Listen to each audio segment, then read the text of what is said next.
A reading from the book of Ezekiel. The man brought me back to the entrance of the temple, and I saw water coming out from the threshold of the temple and flowing eastward. The temple faced the east, and the water flowed from the south side of the temple, from the south side of the altar. He then brought me out through the north gate and led me around the outside to the outer gate facing the east, and there I saw the stream coming from the south side. He said to me, "This water goes to the east, down to the Arabah, and when it flows into the sea of foul-smelling water, the water will become wholesome. Wherever the river flows, swarms of creatures will live in it. Fish will be plentiful, and the seawater will become fresh. Wherever it flows, life will abound.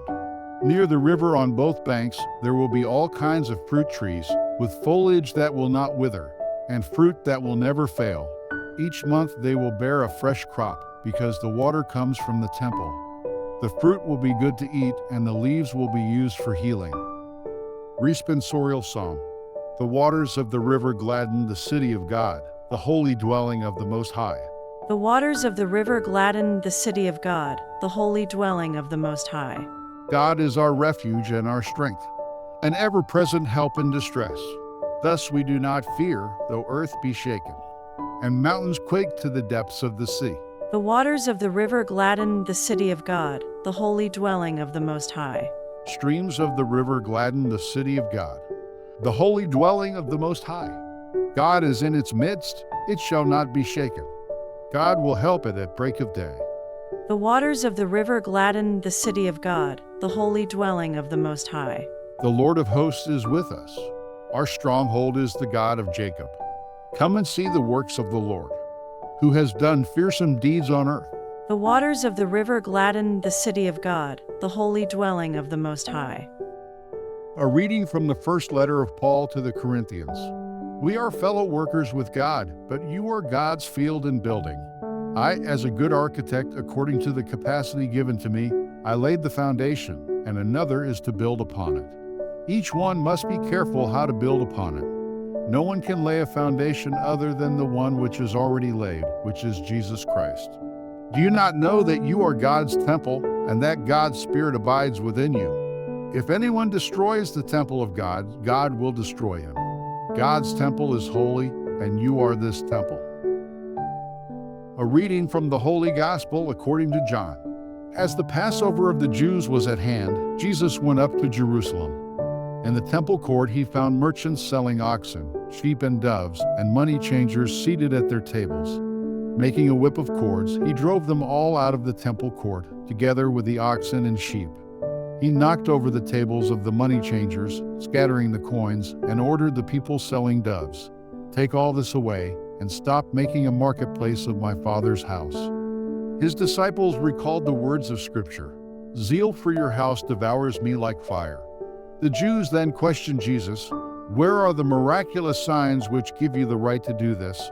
And Jesus said, "Destroy this temple, and in 3 days I will raise it up." The Jews then replied, "The building of this temple has already taken 46 years, and will you raise it up in 3 days? Actually, Jesus was referring to the temple of his body. Only when he had risen from the dead did his disciples remember these words. Then they believed both the Scripture and the words Jesus had spoken.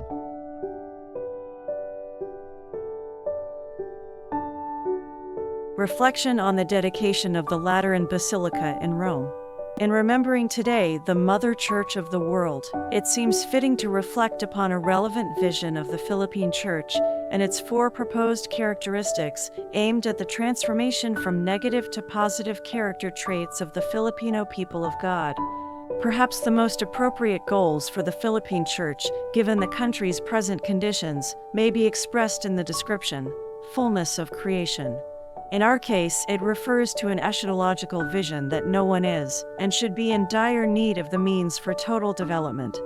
This is a contextualized rearticulation of the Christian mission of fulfilling the reign of God. In this light, our church must therefore become an effective voice in the social conscience of ensuring the development of every Filipino. Strong and positive Filipino character traits may be used to represent its 4 characteristics. Oneness, we are united in a common belief in the Spirit who is in creation, and who animates creation, and who entered history that its fullness may be achieved. We commit to preserve this unity, enriched by the diversity of our indigenous cultures, languages, and traditions. Our powerful sense of "we are one family" may be used to define our oneness, noting that we hardly have a sense of being a singular nation, seriously splintered by differences in culture and language, and sometimes seriously divided by differences in political opinion and by extreme religious exclusivism.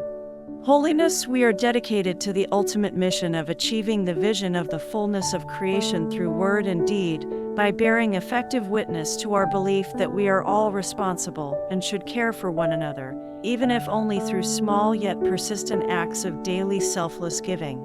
The beautiful tradition of helping without expecting anything in return may be used to express holiness, noting that we are almost always strongly inclined to live our lives as every man for himself. Catholicity, we are committed to the belief that the vision of the fullness of creation is intended by the Spirit for all of creation for all times, and that the mission of achieving this vision is for all of us to understand and eventually be led by the same Spirit. Our amusing love for fiestas and communal merrymaking, while inviting and welcoming others to our dining tables, may be used to describe our church's Catholicity, noting that we are notoriously Catholics only in name, while living a life somewhat detached from any genuine understanding of faith, and from anybody who thinks and acts differently from us.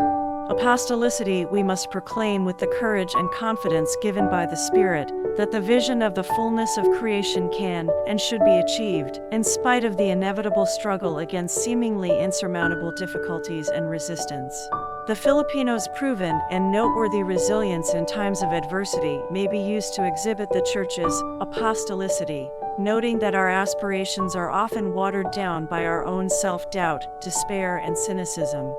This bold vision of ensuring the total human development of every Filipino can be accomplished when each of us tries to become a living message of hope that it can be done.